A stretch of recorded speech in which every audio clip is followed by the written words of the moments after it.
Bismillahirrahmanirrahim. Innal hamdalillah nahmaduhu wa nasta'inuhu wa nastaghfiruh wa na'udzu billahi min shururi anfusina wa min sayyiati a'malina. Man yahdihillahu fala mudhillalah wa man yudlilhu fala hadiyalah. Wa asyhadu an la ilaha illallah wahdahu la syarikalah wa asyhadu anna Muhammadan abduhu wa rasuluh. Amma ba'd.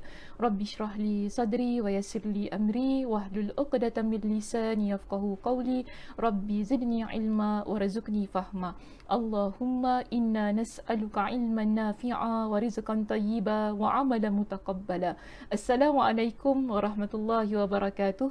Apa khabar jemaah kita di Masjid An-Naim pada malam ini? Mudah-mudahan semuanya dalam keadaan yang sihat sejahtera hendaknya, dan sebagaimana biasanya sudah bersedia untuk ikuti sambungan perbincangan kitab kita, iaitu kitab Wiqayatul Insan.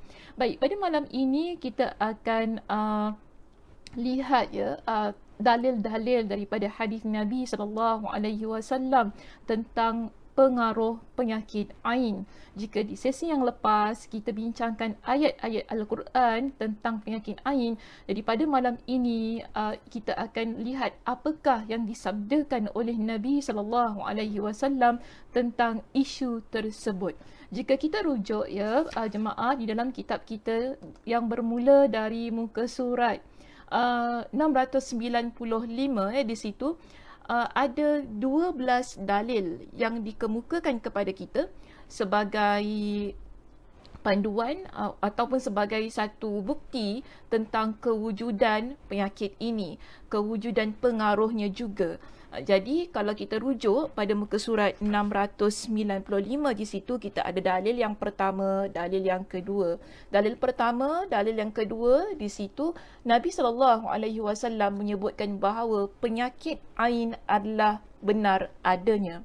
Rujuk pada yang pertama, Nabi kata al-ainu haqqun. Ain adalah sesuatu yang benar adanya. Bila kita lihat pada dalil yang kedua, Nabi SAW bersabda kepada Aisyah radhiyallahu anha. Di sini Nabi SAW bersabda, Nabi kata ista'idhu billah fa innal aina haqqun.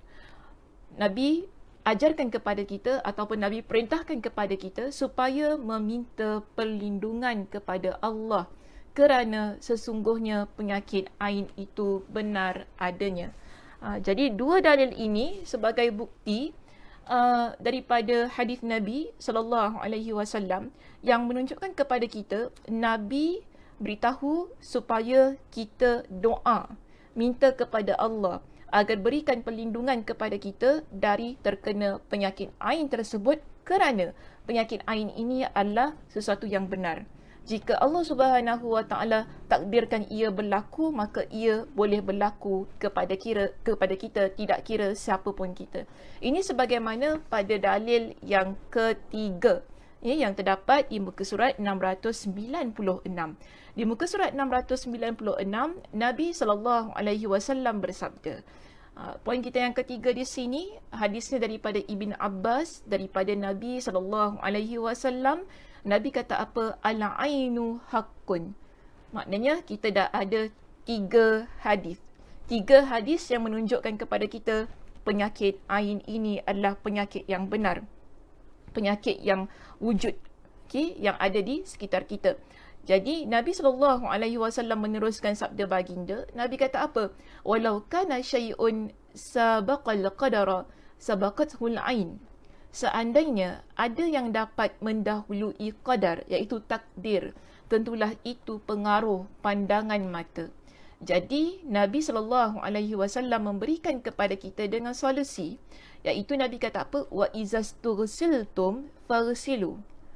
Oleh itu, apabila kamu disuruh mandi, maka mandilah. Mandi di sini maksudnya berwuduk. Jadi ada hadis Nabi SAW yang lain menceritakan kepada kita antara cara untuk kita mengobati diri kita yang terkena penyakit ain ini ialah mandi dari bekas wuduk orang yang mengenakan kepada kita dengan ainnya. Maknanya dia ada melihat kita dengan pandangan yang hasad ataupun pandangan yang kagum, dan oleh kerana itu Allah Subhanahu Wa Taala mentakdirkan daripada pandangan mata dia menyebabkan kita terkena penyakit ain tadi, kalau kita tahu siapa yang mengenakan kepada kita dengan penyakit ain tersebut, orang tersebut diminta untuk berwuduk dan kita mandi dari bekas wuduknya. Dan ini berlaku kepada seorang sahabat Nabi bernama Sahal bin Hunayf. Sahal ibn Hunayf ini dia adalah seorang sahabat yang kita kata elok lah. Elok tu maksudnya handsome, tampan, kulitnya putih, gebu, bersih begitu. Jadi ada pada satu hari Sahal bin Hunayf ni dia nak mandi dan kemudian dia angkat jubah dia lah, angkat pakaian dia sehingga nampak kulit dia. Dan seorang sahabat Nabi yang lain bernama Amir bin Rabi'ah, dia terlihat putihnya kulit Sahal tu tadi kan, sehingga dia pun terpesona lah, terkagum melihat keindahan, kemulusan kulit Sahal ni. Jadi dia kata pada waktu itu, ma ra'aitu kal yaumi wala jilda azra. Dia kata aku tak pernah lihat kulit yang cantik pada hari ini sebagaimana kulit Sahal itu, kerana ia seolah-olah lebih indah daripada kulit anak dara. Itu lebih kuranglah begitu saya terjemahkan maksud daripada kata-kata Amir itu bila dia melihat kulit Sahal. Dan dalam riwayat ini menunjukkan kepada kita Sahal dia terus jatuh sakit oleh kerana pujian daripada Amir tadi. Maknanya di situ, pujian Amir bukanlah pujian yang berunsur hasad, tetapi hanya pujian yang kita kata kagum pada keindahan, pada kecantikan yang ada pada kulit tu tadi kan. Bila Sahal dia jatuh sakit, Nabi SAW diberitakan tentang hal ini. Jadi Nabi datang jumpa dengan Sahal. Sahal pun cerita kepada Nabi apa yang telah dilakukan oleh Amir bin Rabi'ah pada waktu itu, sehingga dia kata dia jatuh sakit. Jadi Nabi SAW pun kata dia jumpa dengan Amir bin Rabi'ah. Nabi kata kepada beliau, alama yaqtulu ahadukum akhah. Kenapa ada di kalangan kalian ini yang menyakiti saudaranya? Mengapa tidak engkau doakan keberkatan? Maknanya dah nampak sesuatu yang kagum itu, ucaplah keberkatan. Barakallahu fiik contohnya. Bismillahi masya-Allah. Kita nampak sesuatu yang baik, sesuatu yang indah, ucap dengan nama Allah Subhanahu Wa Taala bagi mengelakkan berlakunya penyakit ain itu. Jadi apa yang Nabi SAW perintahkan di sini, Nabi pun kata kepada Amir bin Rabi'ah, maksudnya Nabi perintahkan kepada dia, sesungguhnya penyakit ain itu benar adanya, maka berwuduklah untuknya. Jadi Amir bin Rabi'ah diperintahkan berwuduk, bekas air wuduk Amir bin Rabi'ah tu kemudiannya dimandikan kepada Sahal bin Hunayf, dan menurut riwayat ini Sahal pun akhirnya sembuh daripada penyakit yang dideritainya akibat pandangan mata Amir bin Rabi'ah.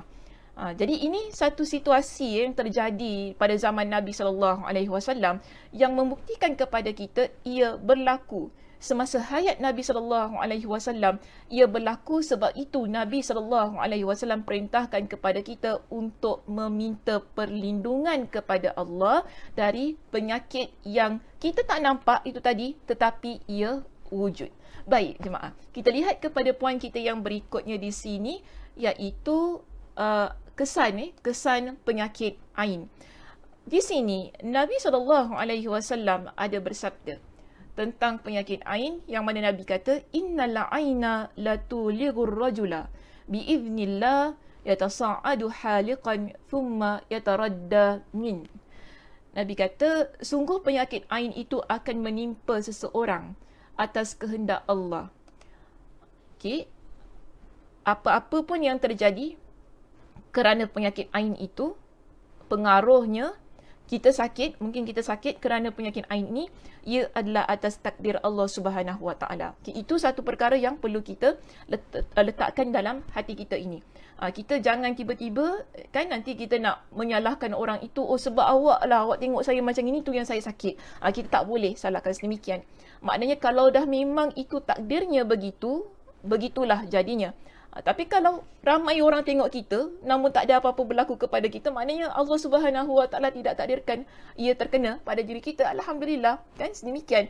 Jadi sebab itu Nabi ingatkan ia berlaku dengan izin Allah. Namun bila ia berlaku, Nabi sebutkan di sini ada kesannya. Apa kesannya ataupun pengaruhnya kepada orang yang terkena tu tadi? Nabi sebutkan di situ, dia akan naik ke tempat yang tinggi lalu menjatuhkan diri darinya. Orang yang terkena penyakit ain ini boleh kita anggapnya seumpama orang yang terkena terkena sihir. Dia akan buat sesuatu yang mungkin di luar dugaan dia, di luar kemampuan dia, sehingga dia pun tak sedar begitu. Jadi ini yang Nabi SAW ingatkan kepada kita tentang bahayanya penyakit ain tersebut. Dan antara pengaruh ataupun kesan yang boleh didapati oleh seseorang yang terkena dengan penyakit ini, Nabi SAW sebutkan dalam sebuah hadis yang lain. Nabi kata begini ya jemaah, aktsaru man yamutu min ummati ba'da qada'illahi wa qadarihi bil ain. Hadis ini ada di muka surat 697. Hadis ini diriwayatkan oleh Imam Al-Bukhari, status hadisnya adalah hasan. Nabi kata dengan maksud di situ, kebanyakan orang yang mati dari umatku setelah takdir dan qada Allah.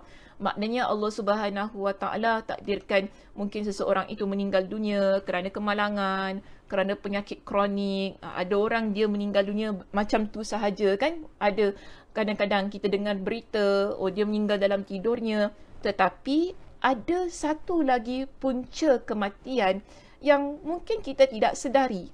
Yang Nabi kata apa? Ramai umat Nabi SAW meninggal kerana sebab ini, iaitu penyakit ain. Jelas kepada kita penyakit ain dia boleh dengan izin Allah jika ia berlaku, ia boleh menyebabkan seseorang jatuh sakit, ia boleh menyebabkan seseorang melakukan perkara yang di luar kawalan dia. Begitu juga yang paling dahsyat, ia boleh menyebabkan kematian. Baik, seterusnya Nabi SAW beritahu kepada kita, selain daripada kita minta perlindungan kepada Allah, dan kalau kita tahu siapa yang mengenakan ain kepada diri kita, yang sebagaimana tadi hadis yang saya bawakan berkenaan dengan seorang sahabat Nabi bernama Sahal bin Hunayf tu tadi, yang dia mandi bekas air wuduk Amir bin Rabi'ah lalu ia sembuh. Ada dua perkara yang Nabi SAW sebutkan dalam hadis-hadis baginda bagi mereka yang terkena penyakit ain. Namun ada yang ketiga di sini. Nabi SAW ajarkan kepada kita agar kita minta supaya kita diruqyah.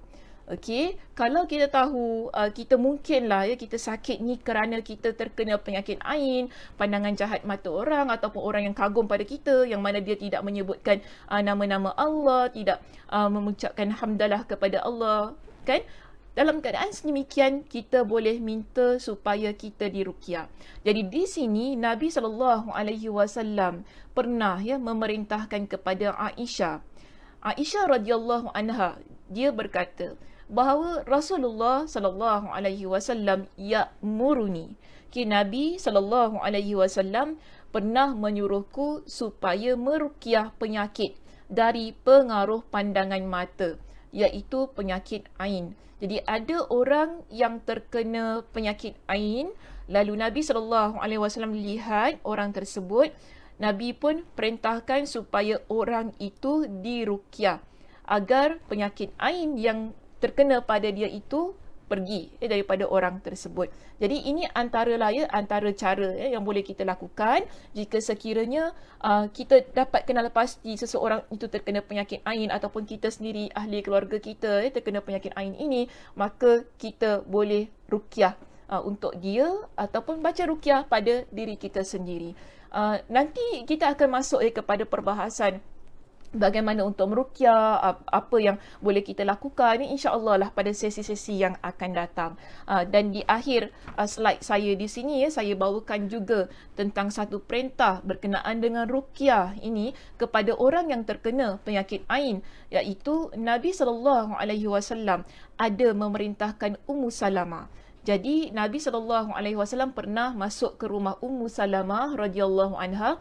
Ummu Salamah ni isteri kepada Nabi SAW. Yang mana Nabi nampak dalam rumah Ummu Salamah ni ada seorang hamba wanita. Ra'a fi baitiha jariyatan fi wajhiha saf'ah. Ada seorang hamba wanita di rumahnya yang Nabi nampak pada wajahnya itu terdapat bekas. Saf'ah ni maksudnya ialah tanda dari syaitan. Cuba lihat muka surat 698. Di situ di poin yang ke-11 ada penerangan di bawah penerangan tersebut yang memberitahu kepada kita makna as-saf'ah adalah tanda dari syaitan.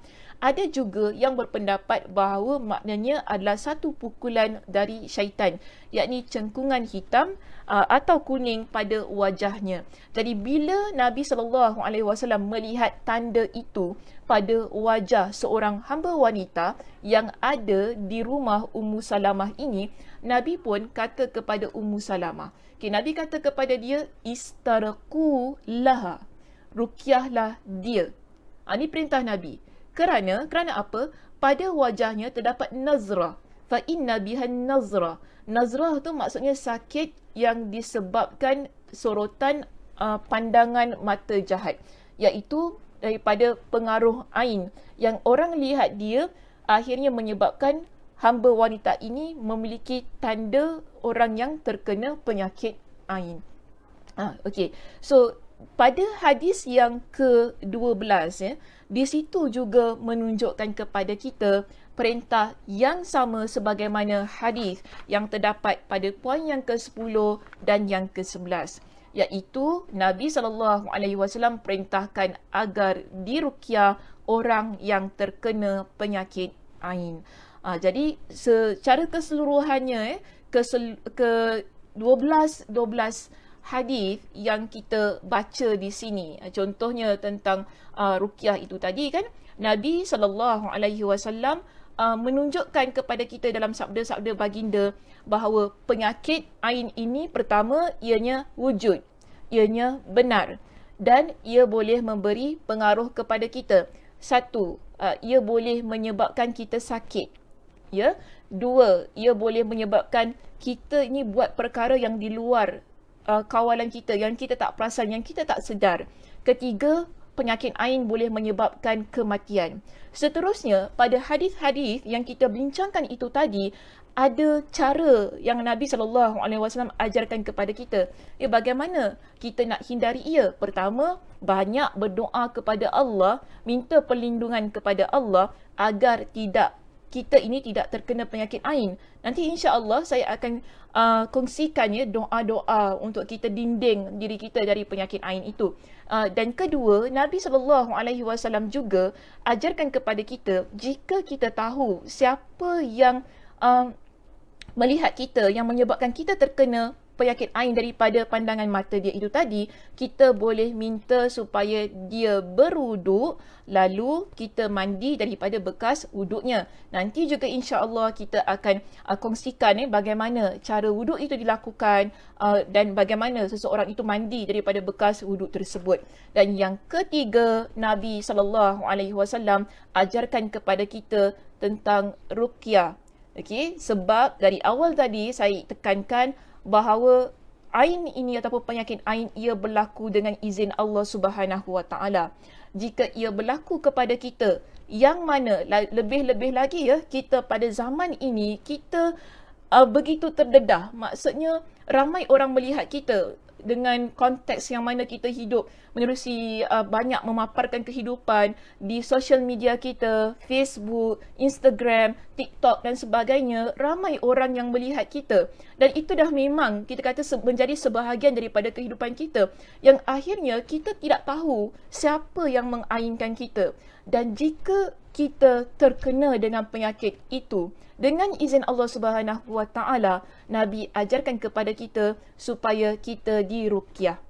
Ya, ruqyah tu maksudnya ialah dibacakan kepada kita dengan ayat-ayat daripada Al-Quran, daripada hadis Nabi sallallahu alaihi wasallam untuk melenyapkan ataupun untuk menyembuhkan kita daripada penyakit tersebut dengan izin Allah Subhanahu Wa Taala. Mudah-mudahan sihatlah orang itu. Okey, baik, itu sahaja pengajian kita pada malam ini. Mudah-mudahan ya perkongsian kita yang sedikit itu tadi ataupun ringkas tapi saya rasa padat, ianya dapat memberi manfaat untuk kita semua. Dan jangan lupa, insya-Allah pada sesi yang akan datang saya akan kongsikan dengan lebih lanjut tentang doa-doa yang boleh kita baca untuk mendinding diri kita, kemudian tata cara untuk kita mandi itu tadi kan, dan seterusnya ruqyah yang dilakukan kepada orang ataupun ke atas orang yang terkena dengan penyakit ain ini. Okey, itu sahaja perbincangan kita pada malam ini. Mudah-mudahan Allah Subhanahu Wa Taala memberikan kepada kita dengan kesihatan, kelapangan masa untuk kita bertemu di sesi yang akan datang.